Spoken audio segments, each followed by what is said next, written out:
মুদ্রা বাজারের প্রধান আন্তর্জাতিকভাবে স্বীকৃত ইনস্ট্রুমেন্টগুলো হল ট্রেজারি বিল বা টি-বিল, বাণিজ্যিক পত্র কমার্শিয়াল পেপার,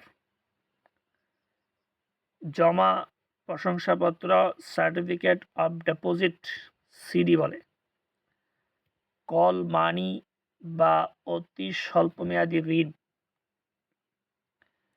রেপো এবং reverse repo, bank forward bankers acceptance. মুদ্রা বাজারের ইনস্ট্রুমেন্টের প্রধান সুবিধাসমূহ: উচ্চ তারল্য, যে কোনো সময় এগুলোকে খুব দ্রুত সহজে টাকায় রূপান্তর করা যাবে।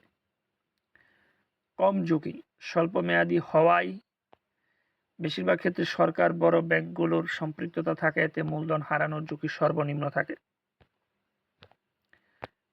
রিটার্ন নিশ্চিত, ব্যক্তিগত ও প্রাতিষ্ঠানিক বিনিয়োগকারীদের অলস পথে থাকা অর্থ স্বল্প সময়ের জন্য খাটিয়ে নিশ্চিত মুনাফা পাওয়া যায়।